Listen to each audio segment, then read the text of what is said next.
Hey there, welcome back to Reddit XO, the best channel for Reddit cheating stories. Be sure to like, subscribe, and hit the bell notification for more stories like these. STBXW of 23 years just tried to kill herself last night. The hits just keep on coming. I've been sitting in this for hours now.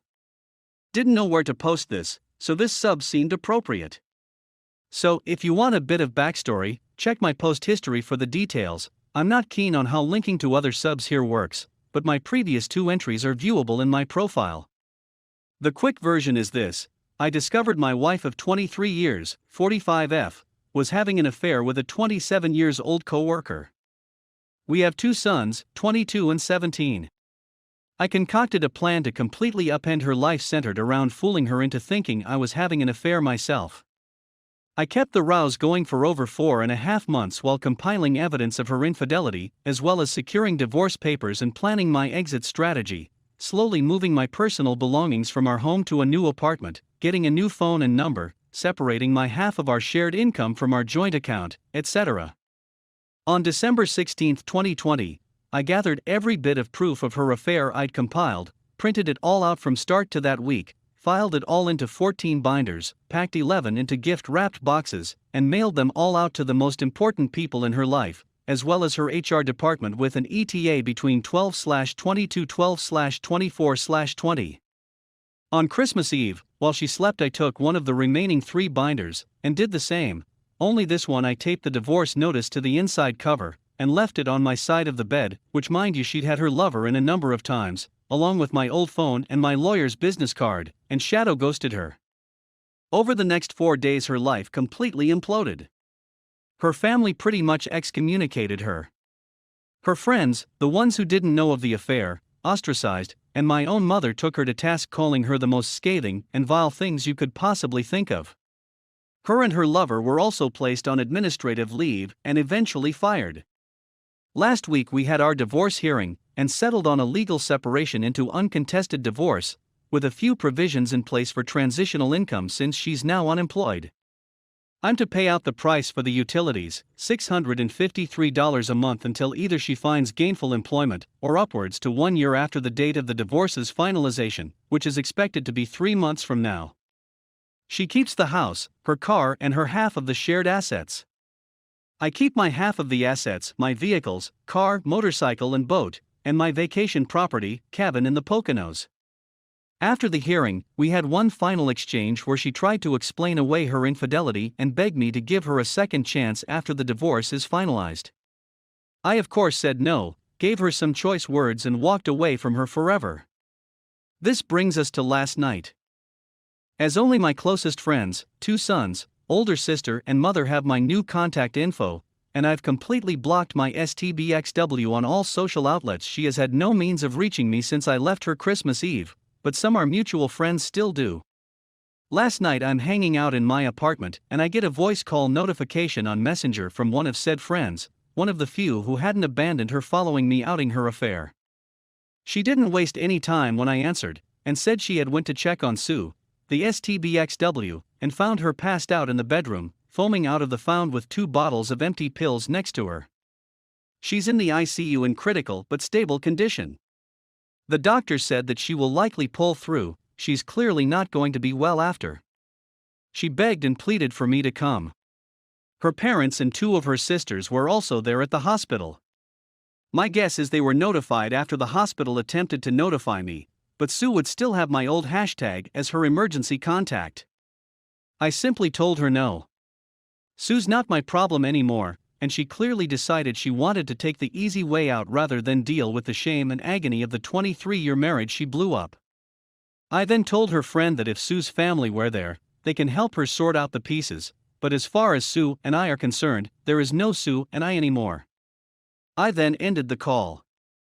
I've had a few hours to sleep on it, and my sons called me this morning asking if I knew. I told them yes, but I also let both of them know that if they want to be there and supportive of their mother, I will not hold it against them or judge them for it. She is their mother after all. But I myself wash my hands of her and care little to nothing about what she does for or to herself anymore. They were both a little taken back by this, but respected my stance. However, now that the news has broke about her suicide attempt, many of those friends who dropped her are all starting to surface again, and saying I need to be there for her. That even despite what she did to me, I need to support her in her time of need. I've also been informed that her AP tried to visit her this morning, but wasn't allowed because he's not family. I'm getting dogpiled on to go see her, but I feel nothing for this woman anymore. I haven't for a very long time. I checked out during the process of getting my payback for her betrayal, and I stand by the fact that I don't care at all for what she's done. In fact, it makes me hate her even more. She's the one who was unfaithful. She's the one who, though a near-year-long fling with a guy 5 years older than her oldest son, was worth destroying 23 years. And now that she has to face the consequences of her choices, she chooses the most selfish way of deal with.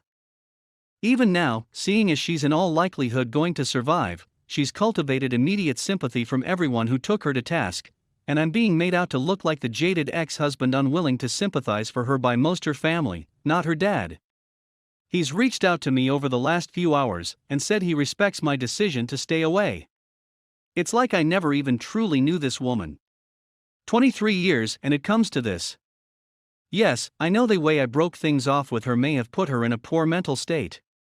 But now a whole new can of worms has been opened up because either she had a complete mental breakdown and decided to self-delete herself, or she made an extremely risky and calculated move to cull favor back from people who just weeks prior condemned her for betraying me.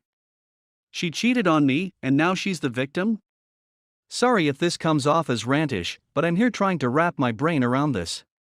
I want to be perfectly clear, I am not going to visit SUE.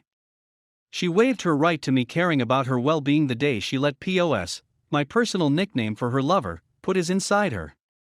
This might come off as heartless because despite the cool, calm, collected way I've been throughout my ordeal, my feelings are still very much raw, but I don't give a about this woman. Haven't for a very long time. I'm aware I'm going to be vilified by a number of folk here. I don't much give a think of me however you want. If you were in my shoes you'd see her actions vastly different. Some of you folks are going to go look up my post history and see the story of what I did to her. And you're going to draw the conclusion that her suicide attempt was my fault. That me tormenting her for all of those months, fooling her into thinking I was cheating on her, while she actively cheated on me, then destroying her socially and professionally as a result, was the catalyst for her meltdown.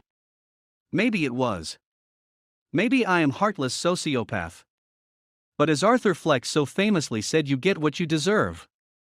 I gave this woman half of my life and did absolutely everything to be the best possible husband she could ever have.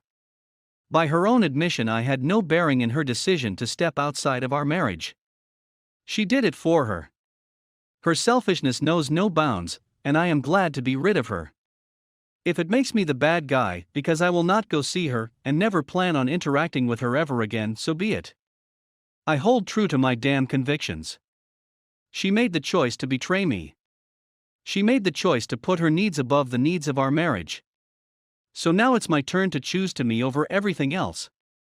She can rot in the darkest pit of hell for all I care. Let everyone else help her fix her. My obligation to ever care about her well-being ended the day we signed the separation agreement. I just needed to get this off of my chest. If you're going to cast judgment on me for feeling how I feel, save it.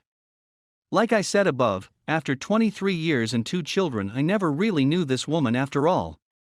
I have no sympathy for her, and I never will. Update. I've been informed by Sue's dad that she's been moved from the ICU to the mental health wing. Doctors are still monitoring her mental state. She's conscious and cognitive again, but obviously lethargic. Her father told me she asked did I come to see her, and he said no, and she shut down after. He respectfully said any further news he'll share only if I inquire, because he understands the headspace I'm in. Also, I've scheduled counseling for 17. The first consultation is this coming Monday.